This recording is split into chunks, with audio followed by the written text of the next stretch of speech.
right, number 5, we are given g of x, and we want to find g of negative x. And so we have negative 4x to the 6th plus absolute value of 2 times x.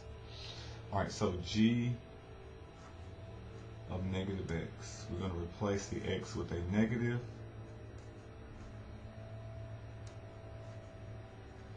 and then we're going to simplify.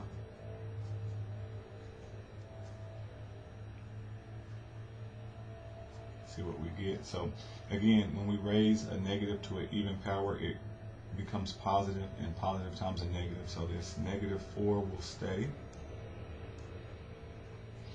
And then if we were to separate this, again going through the same logic, the 2 would separate, absolute value of negative 2 would be positive, and so this would come back out being absolute value of positive 2x. So here is our g of negative x.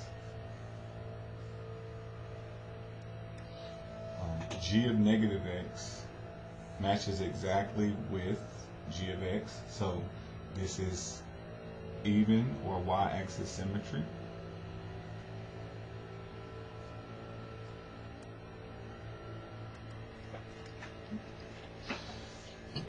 And so g of negative x, negative 4x raised to the 6th plus absolute value of 2x.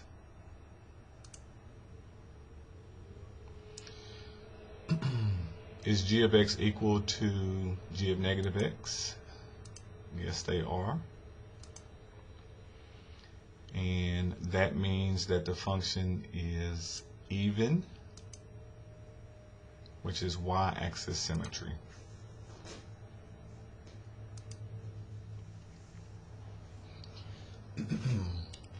All right, number 6. Down a little bit. Okay, so we have the function n x equals negative 6 times the absolute value of x plus 4x plus 1. And this time we have 5 parts. We're going to find n of negative x.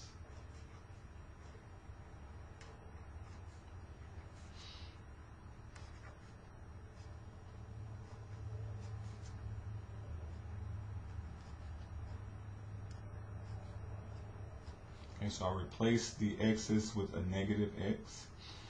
If we were to simplify, the negative 6 would stay. The absolute value of x will become positive. And then negative times a positive will give me negative 4x plus 1. So here's my n of negative x. Okay.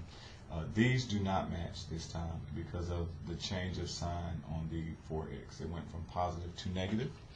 They have to match exactly. So we have a negative 6 absolute value of x minus 4x plus 1.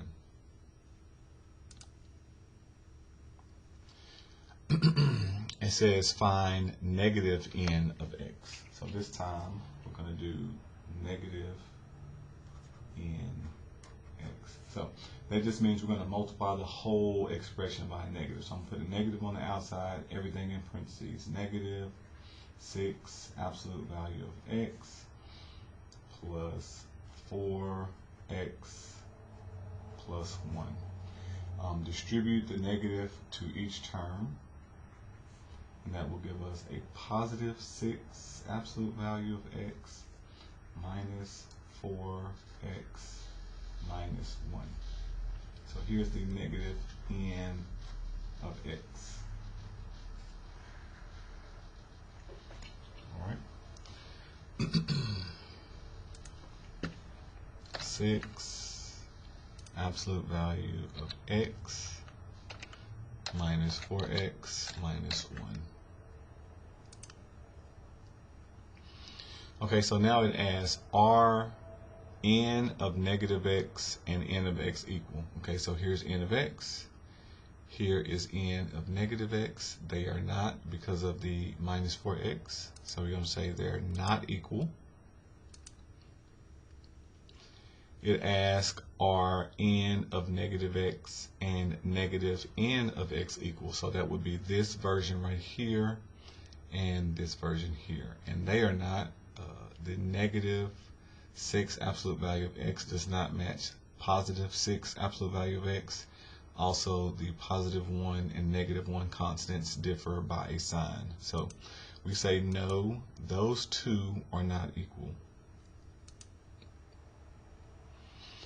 And then part 5, it says, is this function even, odd, or neither? So n of x does not match with the second version. It does not match with the third, and the second and third do not match. So this function is neither even nor odd.